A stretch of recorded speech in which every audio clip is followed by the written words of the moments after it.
My YouTube channel. आज पढ़ेंगे हम चैप्टर 8 कोशिका संरचना एवं प्रकार्य।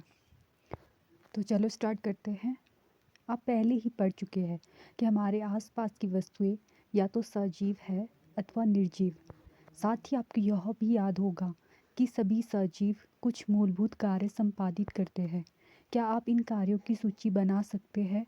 विभिन्न अंगों के समूह विभिन्न कार्य करते हैं जो आपके द्वारा सूचीबद्ध किए गए हैं। इस अध्याय में आप अंगों की संरचनात्मक मूलभूत इकाई के विषय में पढ़ेंगे जिसे कोशिका कहते हैं। कोशिकाओं की तुलना हम ईंटों से करते हैं। जिस प्रकार विभिन्न ईंटों को जोड़कर भवन का निर्माण किया जाता है, उसी प्रकार विभिन्न कोशिकाएं एक दूसरे से जुड़कर प्रत्येक सजीव के शरीर का निर्माण करती हैं। कोशिका की खोज। रॉबर्ट हुक ने 1665 में कॉर्क के स्लाइस का सामान्य आवर्धक यंत्र की सहायता से अध्ययन किया। कॉर्क पेड़ की छाल का एक भाग है। उन्होंने कॉर्क की पतली स्लाइस ली और उसका सूक्ष्मदर्शी की सहायता से अध्ययन किया। उन्होंने कॉर्क की स्लाइस में अनेक कोष्ठयुक्त अथवा विभाजित बक्से देखे। ये बक्से मधुमक्खी के छत्ते के समान दिखाई दिए। उन्होंने यह भी देखा कि एक कोष्ठ अथवा बॉक्स दूसरे से एक दीवार अथवा विभाजन पट्टी द्वारा अलग है। हुक ने प्रत्येक कोष्ठ को कोशिका का नाम दिया। हुक द्वारा देखी गई यह बक्सेनुमा संरचनाएं वास्तव में मृत कोशिकाएं थीं। सजीवों की जीवित कोशिकाओं को संवर्धित सूक्ष्मदर्शी की खोज के बाद ही देखा जा सका। रॉबर्ट हुक के प्रेक्षण के लगभग 150 वर्षों बाद तक भी कोशिका के विषय में बहुत कम जानकारी थी। आज हमें कोशिका की संरचना एवं कार्यों के विषय में बहुत अधिक जानकारी है। यह अधिक आवर्धक क्षमता वाले संवर्धित सूक्ष्मदर्शी एवं अन्य तकनीक द्वारा ही संभव हो सका है। कोशिका भवन के लिए ईंट एवं सजीवों में कोशिका दोनों ही मूलभूत संरचनात्मक इकाई है। यद्यपि भवन निर्माण में एक समान ईंटों का प्रयोग होता है, परंतु उनकी आकृति, डिजाइन और साइज अलग अलग होते हैं। इसी प्रकार सजीव जगत के जीव एक दूसरे से भिन्न होते हुए भी कोशिका बने होते हैं। निर्जीव ईंट की अपेक्षा सजीव की कोशिकाओं की संरचना अधिक जटिल होती है। पहेली पूछ रही है कि मुर्गी का अंडा आसानी से दिखाई दे जाता है। क्या यह एकल कोशिका है अथवा कोशिकाओं का एक समूह? मुर्गी का अंडा एक एकल कोशिका है तथा आकार से बड़ा होने के कारण इसे नग्न आंखों से भी देखा जा सकता है। सजीवों में कोशिका की संख्या, आकृति एवं साइज में विभिन्नता होती है। वैज्ञानिक किस प्रकार सजीव कोशिकाओं का प्रेक्षण एवं अध्ययन करते हैं? वह सूक्ष्मदर्शी का उपयोग करते हैं जिसकी सहायता से वस्तु के आवर्धित प्रतिबिंब का अध्ययन किया जा सकता है। कोशिका की संरचना का विस्तृत अध्ययन करने के लिए अभिरंजक का उपयोग किया जाता है। पृथ्वी पर लाखों जीव है, यह आकृति एवं साइज में भिन्न है। उनके अंगों की आकृति, साइज एवं कोशिकाओं की संख्या में भी विभिन्नता होती है। आइए इनमें से कुछ का अध्ययन करें। कोशिकाओं की संख्या। क्या आप किसी लंबे वृक्ष अथवा हाथी जैसे विशाल जंतु के शरीर में पाई जाने वाली कोशिकाओं की संख्या का अनुमान लगा सकते हैं? यह संख्या अरबों खरबों में भी हो सकती है। मनुष्य के शरीर में कई खरब कोशिकाएं पाई जाती है जो आकृति एवं साइज में भिन्न होती है। कोशिकाओं के विभिन्न समूह अनेक प्रकार के कार्य करते हैं। 1 अरब में 100 करोड़ होते हैं, 1 करोड़ में 100 लाख होते हैं। यह जीव जिनका शरीर एक से अधिक कोशिकाओं का बना होता है बहुकोशिकी मल्टी सेल्यूलर अनेक सेल्यूलर कोशिका कहलाते हैं। छोटे जीवों में कोशिकाओं की कम संख्या उनके क्रियाकलापों को किसी प्रकार प्रभावित नहीं करती। आपको जानकर आश्चर्य होगा कि अरबों कोशिकाओं वाले जीवों के जीवन का प्रारंभ एक कोशिका से ही होता है जो एक निषेचित अंडा है। निषेचित अंडा गुणन करता है तथा वृद्धि और परिवर्धन के साथ कोशिकाओं की संख्या बढ़ती जाती है। चित्र 8.3 ए एवं बी का देखिए। दोनों जीव एकल कोशिका के बने हैं। एक कोशिका वाले जीवों को एक कोशिकी सेल्यूलर यूनी एक और सेल्यूलर, जैसे यहाँ पर अम्बीबा और पैरामीशियम का चित्र दिखाया गया है, कहते हैं। एक कोशिका जीव भी वह सभी आवश्यक क्रियाएं करता है जो बहुकोशिकीय जीवों द्वारा की जाती है। एक कोशिकीय जीव जैसे कि अमीबा भोजन का अंतःग्रहण करता तथा पचाता है और श्वसन, उत्सर्जन, वृद्धि एवं प्रजनन भी करता है। बहुकोशिका जीवों में यह सभी कार्य विशिष्ट कोशिकाओं के समूह द्वारा संपादित किए जाते हैं। कोशिकाओं का यह समूह ऊतक का निर्माण करता है तथा विभिन्न ऊतक अंगों का निर्माण करते हैं। क्रियाकलाप 8.1 अध्यापक अमीबा एवं पैरामीशियम की स्थायी स्लाइड सूक्ष्मदर्शी यंत्र से दिखा सकते हैं। इसके अतिरिक्त अध्यापक तालाब से जल एकत्र करके स्लाइड बनाकर उस जल में उपस्थित जीवों को दिखा सकते हैं। कोशिका की आकृति चित्र 8.3 को देखिए। चित्र में दर्शाए गए अमीबा की आकृति को आप किस प्रकार परिभाषित करेंगे? आप कह सकते हैं कि इसकी आकृति अनियमित है। वास्तव में अमीबा की कोई सुनिश्चित आकृति नहीं होती है, यह अपनी आकृति बदलता रहता है। इसके मुख्य शरीर से बाहर की ओर परिवर्तित लंबाई के प्रवर्ध उभरते हुए दिखाई देते हैं। उन्हें पादाक्ष कहते हैं। जैसा कि आप कक्षा 7 में पढ़ चुके हैं, यह प्रवर्ध अमीबा की गति के समय अथवा भोजन का अधिग्रहण करते समय बनते एवं बिगड़ते रहते हैं। पहली क्वेश्चन पूछ रही है, अपनी आकृति बदलने से अमीबा को क्या लाभ होता है?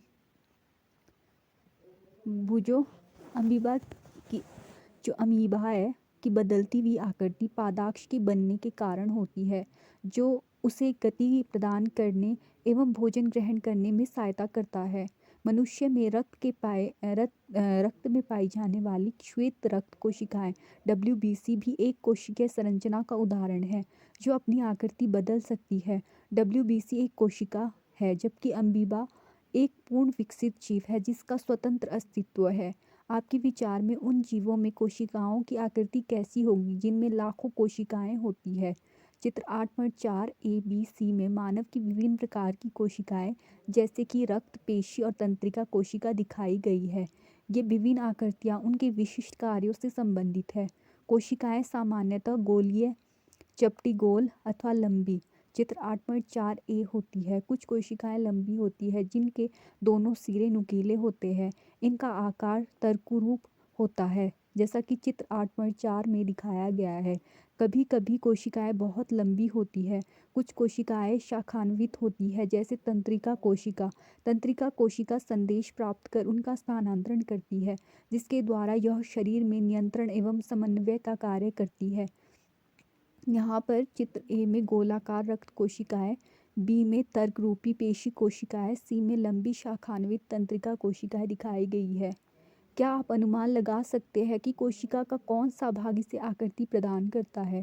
कोशिका के विभिन्न संगठक एक झिल्ली द्वारा परिबद्ध होते हैं। यह झिल्ली पौधों एवं जंतुओं की कोशिका को आकृति प्रदान करती है। पादप कोशिका में एक अतिरिक्त आवरण होता है जिसे कोशिका भित्ति कहते हैं। यह कोशिकाओं को आकार एवं दृढ़ता प्रदान करती है। जीवाणु कोशिका में भी कोशिका भित्ति पाई जाती है।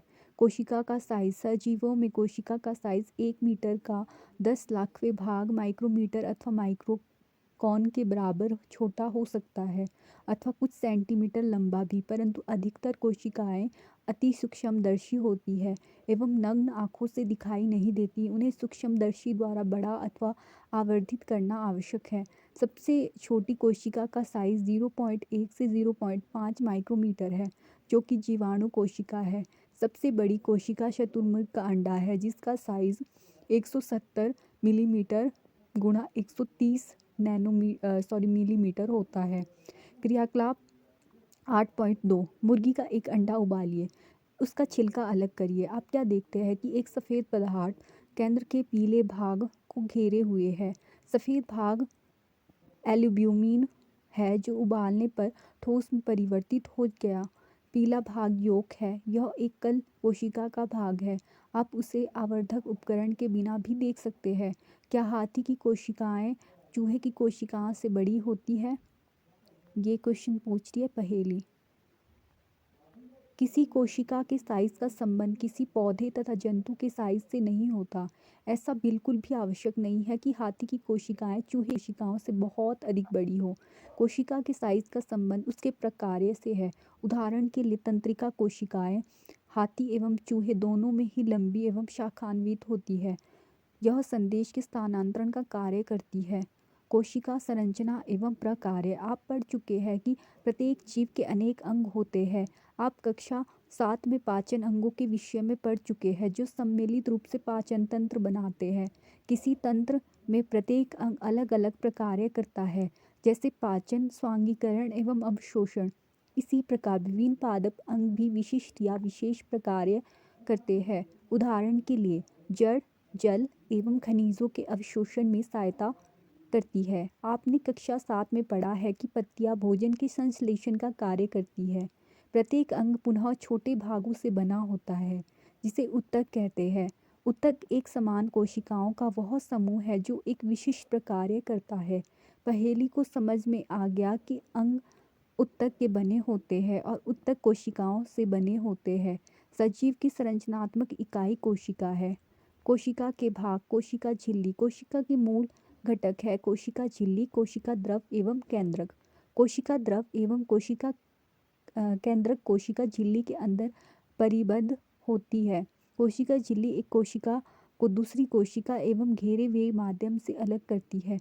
कोशिका झिल्ली, जिसे प्लाज्मा झिल्ली भी कहते हैं, सरंध्र होती है तथा विभिन्न पदार्थों के कोशिका में आवागमन का नियमन करती है। क्रियाकलाप 8.3। किसी कोशिका के मूल संगठकों का प्रेक्षण करने के लिए एक प्याज लीजिए। ऊपर की सूखी गुलाबी परत आवरण को हटा लीजिए। आप उसे प्याज की सफ़ेद मांसल परत से चिमटी की सहायता से अथवा अपने हाथ द्वारा भी अलग कर सकते हैं। आप प्याज को तोड़कर भी इसकी पतली झिल्ली को अलग कर सकते हैं। प्याज की झिल्ली का एक छोटा टुकड़ा कांच की स्लाइड पर जल की बूंद में रखिए। पतली झिल्ली को ब्लेड या चिमटी की सहायता से छोटे टुकड़ों में काटा जा सकता है। इस पर मिथाइलिन ब्लू की एक बूंद डालकर कवर स्लिप रखिए। कवर स्लिप रखते समय इस बात का ध्यान रखिए कि कवर स्लिप के अंदर वायु के बुलबुले ना हो। सूक्ष्मदर्शी है के नीचे स्लाइड का परीक्षण कीजिए। इसका आरेख बनाकर नामांकित कीजिए। आप इसकी तुलना चित्र 8.5 से कर सकते हैं। प्याज की कोशिका की सीमा कोशिका झिल्ली द्वारा परिबद्ध होती है, जो एक और दृढ़ आवरण द्वारा आबद्ध होती है, जिसे कोशिका भित्ति कहते हैं। कोशिका के केंद्र से घनी एवं गोलाकार संरचना होती है, जिसे केंद्रक कहते हैं। केंद्रक एवं कोशिका झिल्ली के मध्य एक जेली के समान पदार्थ होता है, जिसे कोशिका द्रव कहते हैं। भुजों मैं जानना चाहता हूँ कि पौधों को कोशिका भित्ति की आवश्यकता क्यों होती है। हम पहले ही पढ़ चुके हैं कि कोशिका झिल्ली कोशिका को आकार प्रदान करती है। पौधों में कोशिका झिल्ली के अतिरिक्त एक बाहरी मोटी परत होती है, जिसे कोशिका भित्ति कहते हैं। कोशिका भित्ति को आबद्ध करने वाली एक अतिरिक्त संरचना पौधों की कोशिकाओं की सुरक्षा के लिए आवश्यक है। पादप कोशिकाओं को ताप में परिवर्तन, तीव्र गति से चलने वाली वायु, वायुमंडलीय नमी इत्यादि विभिन्न परिवर्तनों से सुरक्षा की आवश्यकता होती है। वह इन परिवर्तनों से प्रभावित है क्योंकि वे चल नहीं सकते। कोशिकाओं का प्रेक्षण ट्रांडेस्केशिया, इलोडिया अथवा रोइयों की पत्ती की झिल्ली में भी किया जा सकता है। आप इनकी स्लाइड भी उसी प्रकार बना सकते हैं जिस प्रकार प्याज की झिल्ली की स्लाइड बनाई थी। पहेली ने भुजों से पूछा कि क्या वह जंतु कोशिका का भी परीक्षण कर सकता है। क्रियाकलाप 8.4। एक स्वच्छ दांत खोदनी, टूथपिक अथवा माचिस की तिल्ली जिसका मसाले वाला सिरा तोड़कर हटा दिया गया हो लीजिए। इनकी सहायता से गाल की आंतरिक परत को धीरे से खुरचिए, स्क्रैप कीजिए। इसे कागज़ की स्लाइड पर रखे पानी में रखिए। इसमें आयोडीन विलयन की एक बूंद डालकर उस पर कवर स्लिप रखिए। आयोडीन विलयन के स्थान पर आप मिथाइलिन ब्लू की 1-2 बूंद डाल सकते हैं। सूक्ष्मदर्शी के नीचे इसका परीक्षण कीजिए। आपको खुरची हुई परत में अनेक कोशिकाएं दिखाई देगी। आप कोशिका भित्ति, कोशिका द्रव एवं केंद्रक को पहचान सकते हैं। जंतु कोशिका में कोशिका भित्ति अनुपस्थित होती है।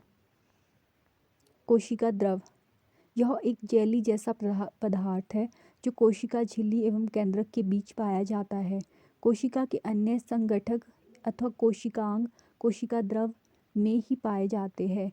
यह माइटोकॉन्ड्रिया, ग्लाजिक्याए, राइबोसोम इत्यादि आप इनके विषय में अगली कक्षाओं में पढ़ेंगे।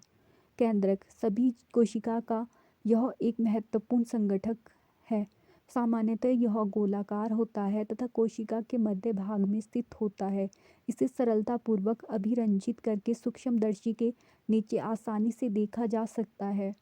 केंद्रक कोशिका द्रव से एक झिल्ली द्वारा अलग रहता है, जिसे केंद्रक झिल्ली अथवा केंद्र का आवरण कहते हैं। यह झिल्ली भी सरंध्र होती है तथा कोशिका द्रव एवं केंद्रक के बीच पदार्थों के आवागमन को नियंत्रित करती है। उच्च आवर्धन क्षमता वाले सूक्ष्मदर्शी द्वारा देखने पर हमें केंद्रक में एक छोटी संघनन संरचना दिखाई देती है।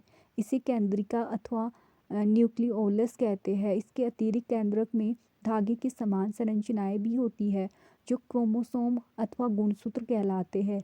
यह जीन के धारक है अथवा आनुवांशिक गुणों अथवा लक्षणों को जनक से अगली पीढ़ी में स्थानांतरित करते हैं। गुणसूत्र कोशिका विभाजन के समय ही दिखाई देते हैं।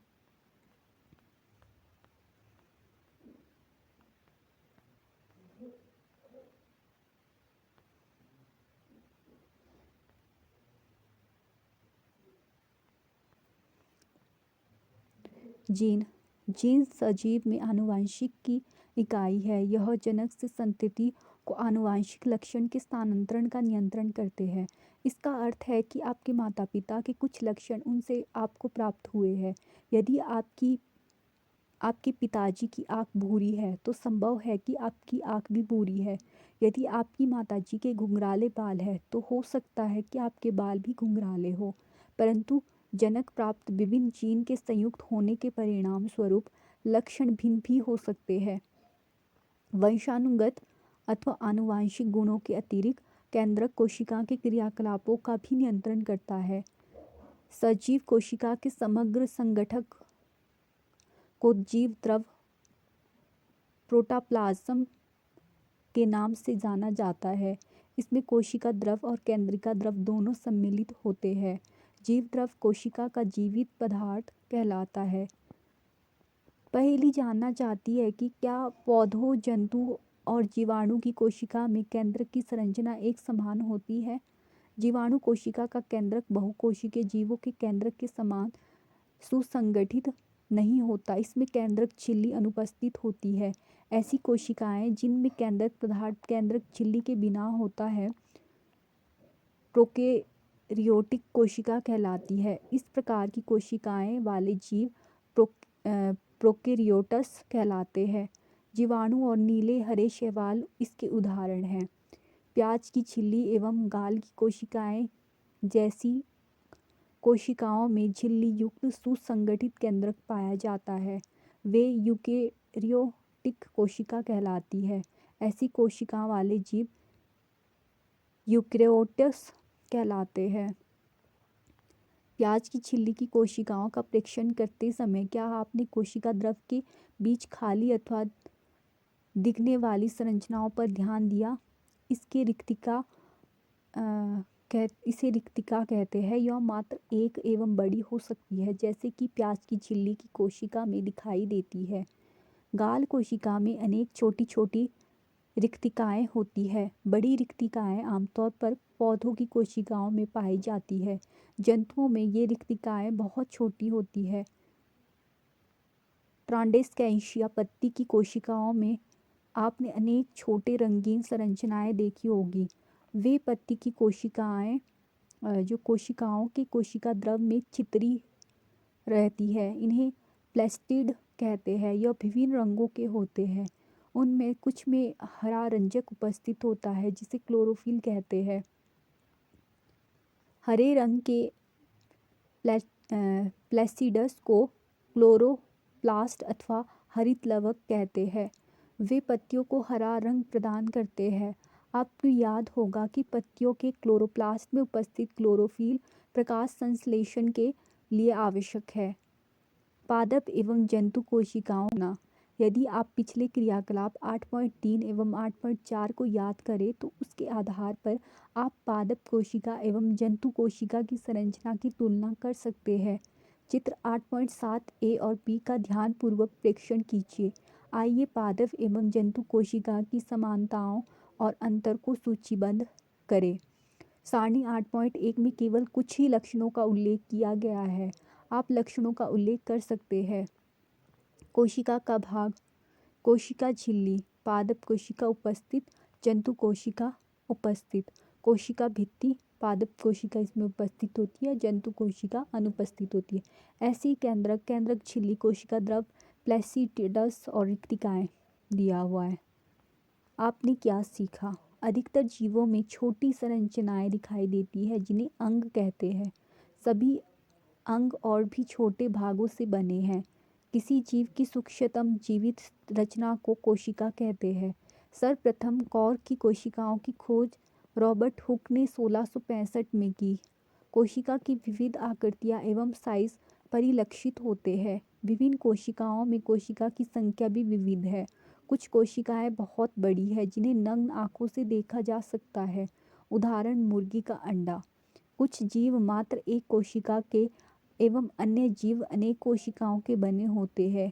एक कोशिकीय जीवों में एकल कोशिका ही वे सभी मूलभूत प्रकार्य करती है जो बहुकोशिकीय जीवों में विशिष्ट कोशिकाओं के समूह द्वारा संपादित की जाती है। कोशिका के 3 प्रमुख भाग हैं। एक कोशिका झिल्ली, 2 कोशिका द्रव जिसमें छोटी छोटी संरचनाएं पाई जाती है एवं 3 केंद्रक। केंद्रक और कोशिका द्रव को केंद्रक झिल्ली अलग करती है। कोशिका जिसमें सुसंगठित केंद्रक नहीं होता अर्थात केंद्रक झिल्ली अनुपस्थित होती है, वह प्रोकैरियोटिक कोशिका कहलाती है। पादप कोशिका जंतु कोशिका से भिन्न है क्योंकि इसमें कोशिका झिल्ली के बाहर कोशिका भित्ति होती है। रंगीन संरचनाएं जिन्हें प्लेसिड्स कहते हैं केवल पादप कोशिका में ही पाई जाती है। हरे प्लेसिड्स जिनमें क्लोरोफिल पाया जाता है क्लोरोप्लास्ट कहलाते हैं। पादप कोशिका में एक बड़ी केंद्रीय रिक्तिका होती है जबकि जंतु कोशिका में अनेक छोटी छोटी रिक्तिकाएं होती है। Keep watching. अगर मेरे द्वारा दी गई इन्फॉर्मेशन आपको महत्वपूर्ण लगती है तो मेरे चैनल को लाइक, शेयर और सब्सक्राइब करिए।